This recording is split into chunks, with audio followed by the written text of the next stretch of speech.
Sea turtles are one of the most extraordinary animals on Earth and have survived since the age of the dinosaurs.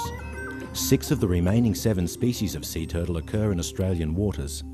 Unfortunately, all 7 species are declining. In particular, the leatherback and loggerhead sea turtles may disappear from the Pacific Ocean within the next 2 decades unless we reduce their mortality. Over the past 15 years, the number of nesting leatherback and loggerhead turtles in the Pacific has dropped by over 80%. We can all play a positive role in preventing their extinction.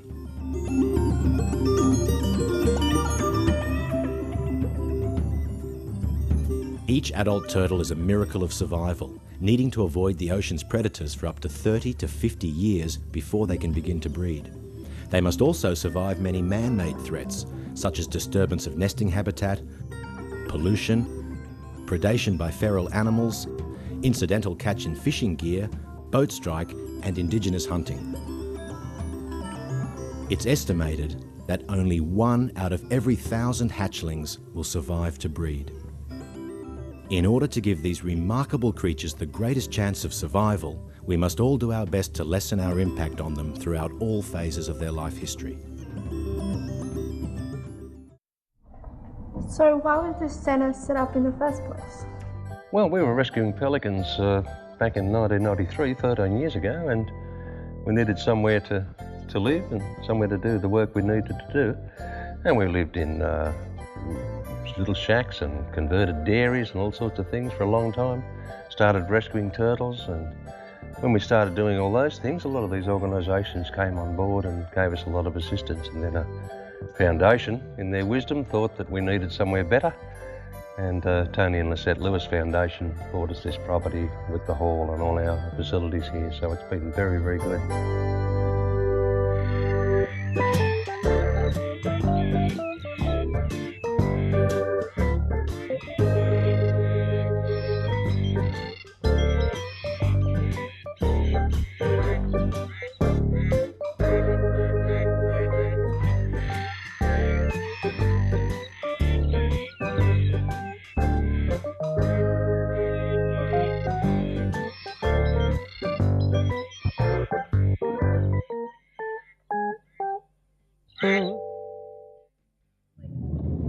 Did you know turtles are as old as the dinosaurs and there are only 7 species left? No.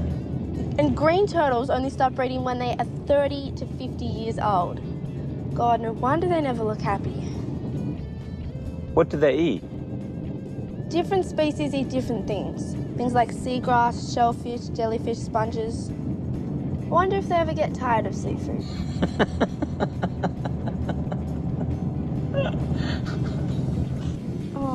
Unfortunately, they also eat any plastic they find which can kill them. Right. God, Turtle rookery! finally!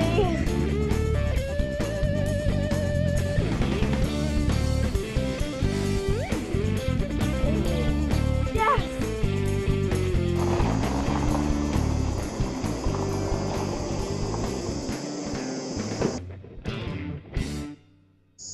Sorry guys, the centre's closed today, but if you'd like to come back tonight, we'll show you everything. Oh, sorry, we've come here to work as volunteers with Olympus and we thought this was the place.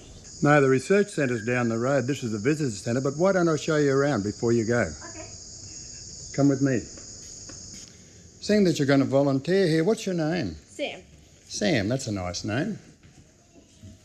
Well, look at this, Sam, and it's very good that you're going to start volunteering so young. I started here 25 years ago. 4 years later, I got the job as a ranger, and I'm still here as the ranger all these many years later. So, why do you love turtles so much? They're amazing animals. Every turtle you see here on Monterey Beach is a miracle of survival.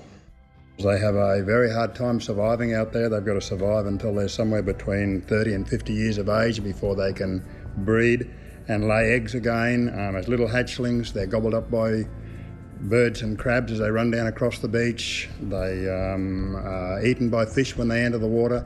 Adult turtles are accidentally trawled, are also taken in long-line fishing lines and nets. They're being over-harvested in countries that take them for their shell and their meat products. They're being struck by powerboats as we run around fishing and enjoying ourselves for a weekend. They're being caught in crab pot lines. They're being destroyed by development and pollution. They just have a really hard time surviving out there in our modern ocean. Have a look at this display, Sam. Gone too soon.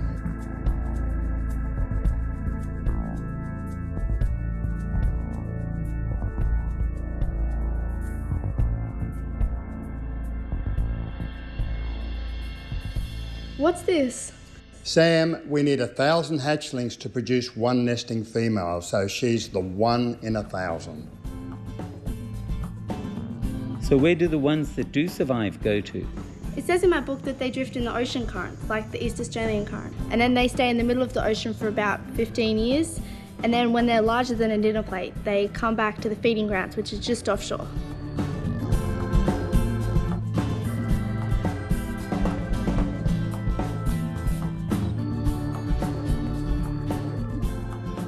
Hey, is this a TED? I just read about them. Yeah, that's a turtle excluder device, and that's one of the reasons we're saving many turtles here in Australia and elsewhere in the world.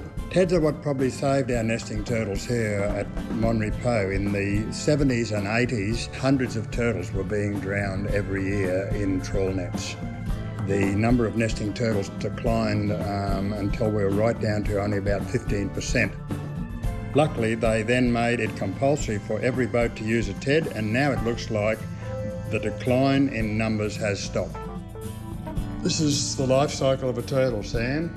Crawls up the beach, lays her eggs, little hatchlings hatch out. The lost years when they enter the water, they grow up very slowly, they settle down, and then they come back as adults when they're between 30 and 50 years of age. That's our display cabinet of things that float around out there in the ocean, things that unthinking boaties and people who use the oceans leave in the water, and they can all cause harm to turtles.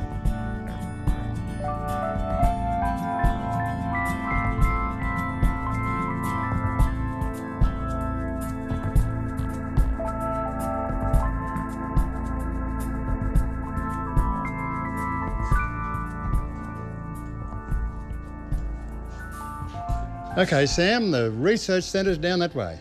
Thank you. You're welcome. Thank you very much. You're welcome. Bye-bye. See you guys. Bye-bye.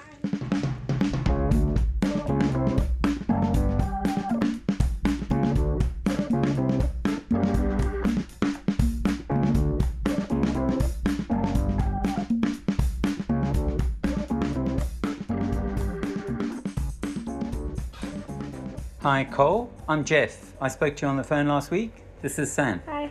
Hi there. Hi. This is James and Gina. Hi. Hi. Cole, I've got the tag numbers of the turtle we found at Sandy Bay. Oh, good. Have a seat. Okay, Sam, that turtle that you saw is one that's come from Moreton Bay. When we first caught her, she'd actually been hit by a boat. Now, she wasn't killed at that time. She was lucky because a lot of turtles hit by boats are actually killed. And we let her go, but it looks like she wasn't too well, and now she's drifted and washed up where you were. Now, the reason we know this about her is that we don't just study turtles on the nesting beach, we go out into the places where they live, and we also study them at sea. So, if you can see this, okay, where we've got turtles that live on reefs and things like that in bays, we go out in boats, and we look for the turtles, and then we have our team members jump out to catch the turtles, and then we can tag them, we can measure them, and this is a way of finding out what's happening, because the turtle in its life only spends a few days at the nesting beach, but it spends many, many years back home in the feeding area, and that's where all the growth occurs, that's where a lot of the conservation problems are. So it's important that we understand the turtles, and that's what our research is about, getting an understanding of how the population functions so that we can design how to look after them better. You mean they don't just live near the nesting beach? No, the turtles don't live here. They migrate here from their feeding grounds, and that feeding grounds can be anywhere within a couple of thousand kilometres. In many cases, it's even in other countries. When they do migrate to breed though, they come back to the area where they were born. And so the turtles that are laying eggs here now were born in this area many, many years ago. They've been in all sorts of places in their travels, but because they know where they were born, they're able to find their way back here. One of the great examples of turtle migration that we have is for a loggerhead turtle that lives in the Southern Great Barrier Reef. Her tag number is X9447, and when she grew up and became an adult, she swam all the way from the Southern Barrier Reef near Heron Island to New Caledonia to lay her eggs. We know she was there because some family sent us a photograph of the children with the turtle, and they had all the tag numbers written down. And then when she finished nesting, she didn't just swim back to the Barrier Reef, she swam back to the very same reef that she'd started from, where we'd watched her grow up. And when we went out to check that area again, we found her 400 metres away from where we'd seen her before, but in the meantime, she'd swum 1,300 kilometres to New Caledonia and then turned around and swum back across ocean water. And they don't have any guideposts. They don't have mum swimming with them to say this is where to go. They are using this magnetic mapping sense that they've got, and it's a real mystery as to how they do it. We wish we could find our way as easily. Well, Sam, you're here with us. What say we have you go down on the beach and learn a bit more about turtles? James and Gina are going down tonight to do some tagging and measuring, and you can go with them and they can show you the turtles and you can learn a bit and help us with recording data. Okay. That'll be good. Brilliant.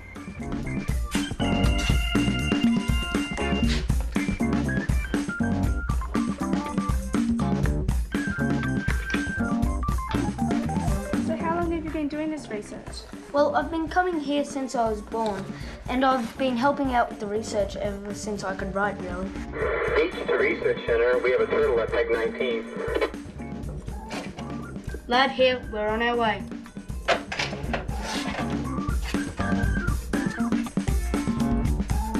There's a turtle at Peg 19, let's go. Well, finding that light and bag heavy? A little bit. We'll wait until you walked up the beach 3 times. That's there and back.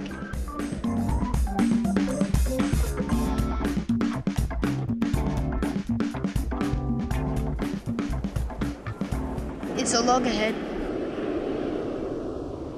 We can lie behind her now and watch her laying the eggs without scaring her away. She can't hear us.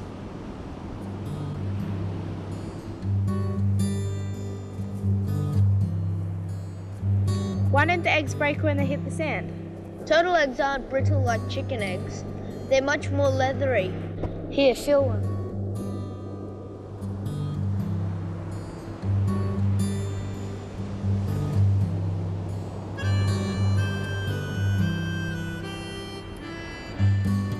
Won't the crabs eat the eggs? No, but they will eat the hatchlings as they cross the beach. What do eat the eggs are foxes, wild pigs and dogs. On some beaches in northern Queensland, nearly every nest is dug up by wild pigs. Well, what about birds? The birds will eat hatchlings too, but they usually emerge at night when the birds are sleeping.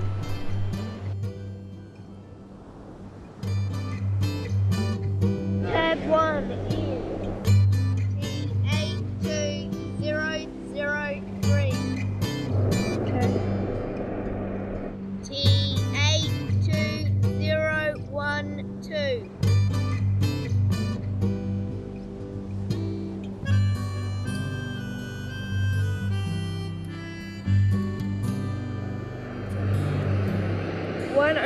.9.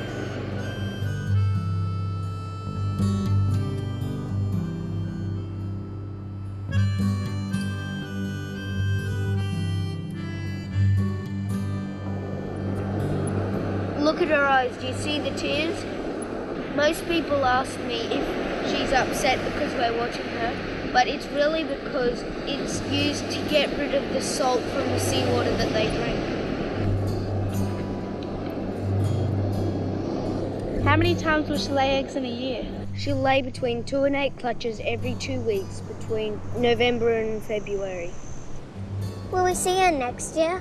No, they don't usually nest every year. Do we need to move this nest? Yes, if we don't, the next high tide will come and flood the eggs and kill them all.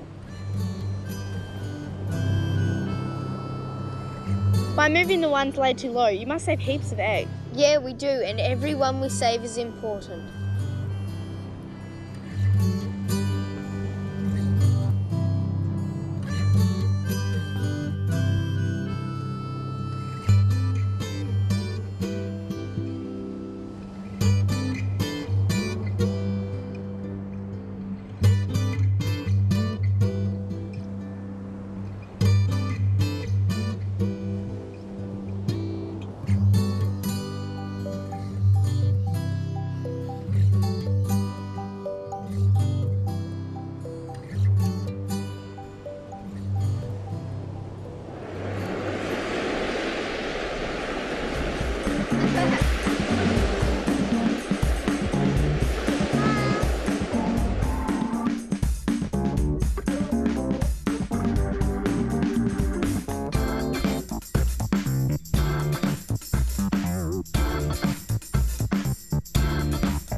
Well, the travellers are returned. How did your first night go on the beach? Yep, it's alright. Tiring. What's this? Well, this is a graph of how the numbers of nesting turtles have changed at Wreck Island. As you can see, the number of nesting turtles has declined from about 1,000 nesting females a year back some 25-30 years ago to less than 100 still nesting today. The decline was due to too many of the turtles drowning in prawn trawls. We've been able to fix that though. The fishing industry now has regulations requiring all the trawlers in Queensland, Northern Australia, using turtle exclusion devices, what we call TEDs, and these allow the turtles to escape without drowning when they're caught in the trawls these days. If we want to build the population up, it's going to take a long time. The hatchlings that are emerging out of nests now are going to take decades before they start breeding. They just take a long time to grow up. We actually began an experiment to see how long it would take to grow a little turtle to an adult. We actually started this experiment about 30 years ago, and we tagged hatchlings. We notched them, so that we can recognise them for where they were born and when they were born. And now 30 years later, they're starting to come back to lay eggs as adults for the first time. This is Premiere. She was the first one to come back, and she was 29-year-old when she started breeding for the first time. She was born here at Mon Repos. She's come back to this area to breed. But we also need to keep in mind that for every adult turtle that we want coming back to breed, we have to start off about 1,000 hatchlings running down the beach. It takes those sorts of numbers. Only about 1 in 1,000 of the babies are going to survive to an adult coming back to lay her eggs. But the problem's not been with the birds and the crabs eating the baby turtles. The problem's been with the extra deaths of turtles that have resulted from all of the human activities up and down our coast. Turtles have been drowning in fishing gear, tangling in nets, swallowing our long line hooks, getting entangled in crab pot float lines. Turtles get killed when they're run over by boats. Turtles also swallow discarded fishing line and other synthetic debris like nylon ropes and bits of plastic from your food containers and so on. They also get disoriented by street lights and house lights if we're living near the coast where the turtles lay their eggs. Unfortunately, when Europeans came to Australia, they brought a number of their animals from Europe that don't fit with our environment, particularly foxes and pigs, and they've become major predators of the eggs of our turtles here in Queensland.